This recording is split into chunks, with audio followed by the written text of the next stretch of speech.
Hey there, and in this video I want to show you how to exactly make the most out of Godot tutorials that you may consume, and as well as Godot paid courses if you have some.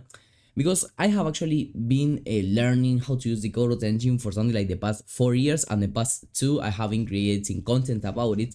So of course throughout these years of experience I have been able to learn a lot of things, and I wish I had heard some of these advices, some of these piece of advices that I will give you in this video.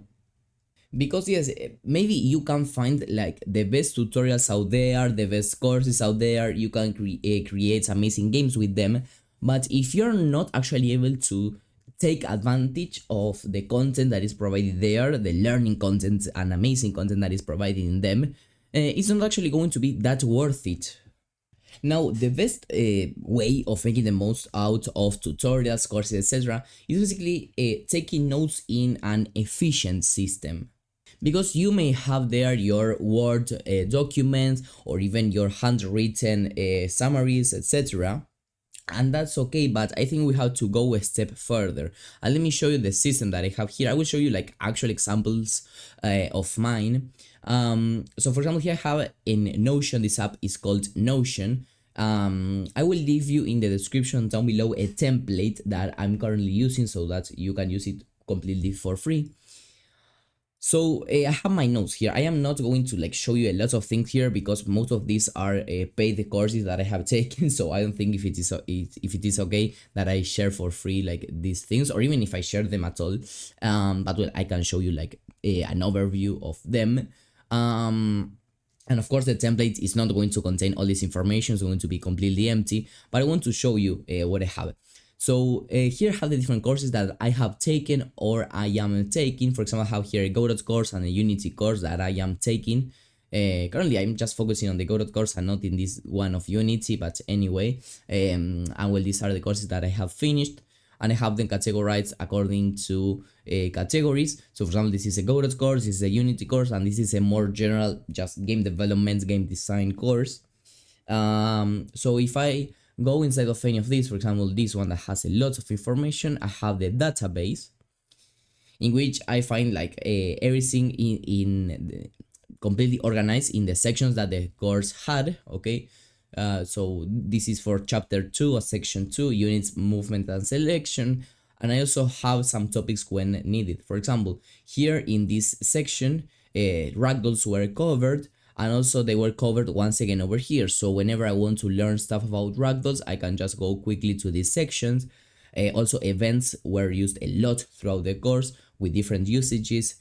So here I also have them categorized in events. And then inside of here, I will quickly show you how I do this. And I also have this subsection here. So inside of chapter 5, this was subchapter 11. I will here have some code examples. This is an advantage of doing this digitally, that I can super quickly copy and paste code. And I have here, for example, I can highlight this in as if it was a code line or a code block. I have here some screenshots that I have created outside of Notion, the solution. So indeed I have a lot of things here that in paper or in Word or any other place it would be quite difficult to do.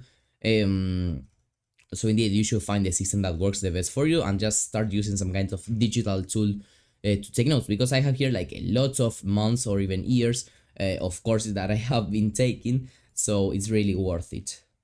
Once again, I will be leaving a template. So over here, this is the template. This is the template that you're going to be finding. So this is just an example. You can load in here, change cover, upload and upload the cover of the course. You can also put the finished date. And well, here I have the database. You can open it as a full page, okay? And you have topic title. You have also the different topics that you may have, the sections, etc. So with this, you will have a pretty interesting template to start taking your notes efficiently. So basically what you have to do is to go to the description, press here duplicate, and there you will have it. Now, and the next advice is to avoid falling into tutorials hells. This is basically a term that has been created with the community to name basically something that can happen sometimes, is that you go from one course to the other. Okay, so you just focus on following courses, and you don't really create things on your own. So of course, when you're a beginner, I would say that 100% rely on courses, tutorials, etc., and that's okay, and it is something understandable. But once you have taken, I don't know, one, two, even three courses or something like that, maybe after consuming something like 3, 4, 5 hours of content, 10, 15, it doesn't matter the exact number of hours that you need. But once you do get some practical experience in Godot, you have to start creating things on your own, okay? Basically, take the knowledge that you have gained throughout the courses that you have taken and start creating your own things. Start planning your game design document, what features you want it to include, what mechanics, what game design should it have, etc. So that you can actually start developing things on your own. And of course, if when you are developing these games alone, you encounter some kinds of problem, of course you can go there and look for a tutorial, look throughout the documentation, etc.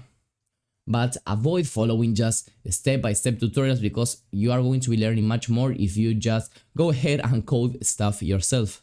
And by the way, for step 3 of actually making the most out of tutorials, when you are creating this new stuff, make sure that you refer back to the notes that you have been taking in Notion or in any other place. If when you are creating something new, and you never go back to the notes that you have taken throughout the courses, it can mean several things. It can mean that, for example, the way in which you are writing the notes is not efficient because you haven't written information that could be valuable, and you didn't write it because it was time consuming. Or maybe your system is not that well optimized to quickly find information. As I mentioned, if I am making a Unity project and I don't really remember how to use Unity events, or for example here in Godot, I don't know if I have here, I didn't write down a lot of things because this was a beginner course, but well, if I wanted to know how to the best and most efficient way of clamping the player, well, then I have here a super quick way of knowing this. I have this title over here.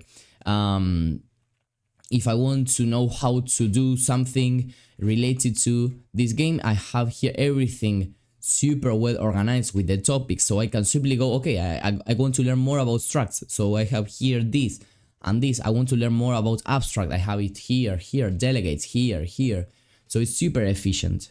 So you always have to be referring back to your notes, and if you're not doing this so often, maybe the course wasn't for you, maybe it was too easy or too complicated and you weren't able to pass to write clean the things that you have understood. So really bear in mind that you really have to have a system that is efficient, and you have to have a lot of information here. This should be like a super valuable place in your computer. And now also the last thing that I want to tell you is to basically expand the games that you have created throughout the course. So for example, here I taught how to create this game. That's gonna say it's quite good. It's not that bad, but of course there are a lot of things that you can that you could still do in order to make it better. So make sure that every single game that you create in a course, in a tutorial, or whatever, that you actually do something. Here there are lots of things that could be done. You could add more levels, you could add something to the player, such as a player trail or walking particles for the player, because it is quite static. You could add scene transitions, you could add more UI, you could add a timer. There are just too many things that you can add that aren't actually that difficult to implement with the knowledge that you gain throughout this course or throughout any course. So actually do not leave the course behind just there when you finish it, and actually come back to it maybe a couple of days later and think of the game that you have created and think of ways of actually even making it better with the knowledge that you have gained. So well, those were all the advices that I wanted to give you, and I wish that somebody has given to me when I was starting out. So if they were helpful, please consider subscribing to the channel. See you in the next one, and bye bye.